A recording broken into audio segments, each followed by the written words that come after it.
Jared Polis led a Democratic sweep of the state's highest offices on Tuesday. Polis made history, as did Jenna Griswold, being elected Secretary of State. Phil Weiser had the narrowest margin of victory, but still came out on top in the race for Attorney General. Patty, we had breaking news at the beginning of this taping that you brought in. The transition team for Jared Polis has some, I wouldn't say predictable names, but names we probably expect, like Polly Baca and Al Yates. But one name we did not expect. I'll let you bring that up. Bob Schaefer, the former congressman. What I loved about that, who's, I guess, given up right now on making Coyote Gold tequila, how his wife has been involved in that. But interesting, conservative, education expert. So it looks like it's going to be a very wide-ranging, boldly forward move.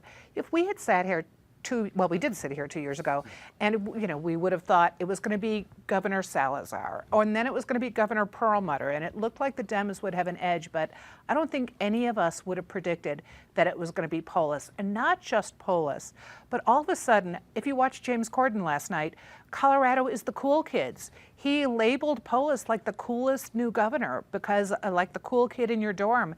And no one has ever really called Polis a cool kid. They've called him a bad dresser. You might remember GQ had him as the worst dresser in Congress. He stood outside Mork's house in Boulder. He's kind of been a goofy, interesting Colorado candidate and spoke his own mind. I mean, interesting. Suddenly he was making history as an openly gay candidate when it didn't come up at all in Colorado's election. It just made national headlines. But the fact that his victory was as strong as it wasn't really a surprise, as you saw how badly Walker Stapleton was campaigning. But the fact that Walker Stapleton had no tails for any Republican to hold on to, that all of those three statewide candidates lost, that Wayne Williams lost. He hadn't done much of a campaign, but still he was the incumbent. You thought he had a shot at it. George Brockler, who had a lot of name recognition, that he went down. That Dave Young won. Any one of those with, I think, a little more money and effort might have been able to go over the top, and certainly any more momentum on the Republican side, which their momentum was backwards. David, I think it's easy for folks like us a couple days after the election to think for the one reason why something happened. And I think like anything else, it's going to be multiple reasons. But when I look at the Democratic sweep of the statewide offices, what I do see in common of all four is all of them approach their campaign with a sense of advocacy.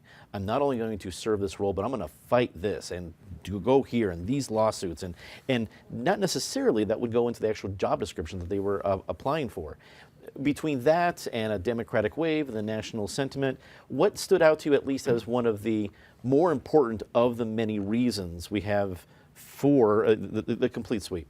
Well, to start with, if you get to write the rules for the game, that increases your chance of winning the game you later play. Colorado's campaign finance laws might not be in place without Jared Polis and his money for a ballot initiative over a decade ago.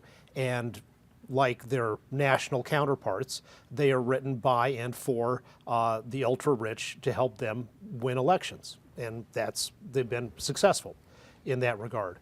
But there's other factors too, and let's just look at New Mexico, where they also had a blue tsunami there. Complete Democratic sweep of all the statewide offices, picked up a U.S. House seat, defended a House seat that was in danger, won a bunch of state legislative races, even in like very solid historically Republican districts.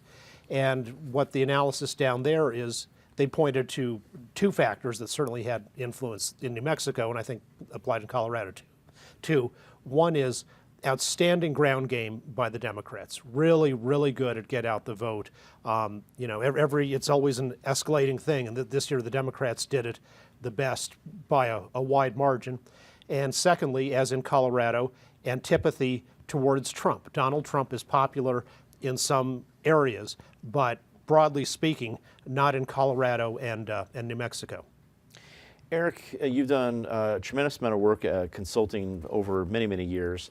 If Republicans come to you after this election, and did they face momentum that they simply couldn't do anything about, or is there a problem with the brand? There's definitely a problem with the Republican brand in the state. Pete and David touched on it. The brand is Donald Trump. There's nothing else that I can see to the Republican brand in Colorado. And let's not forget, Donald Trump wasn't even that popular among Colorado Republicans in 2016. This was a cruise state. They were very late to the Trump dance, but he has now done a complete takeover locally and nationally of the Republican Party. You get nowhere if you are not in line with Donald Trump within that party. And it was a toxic brand in this environment.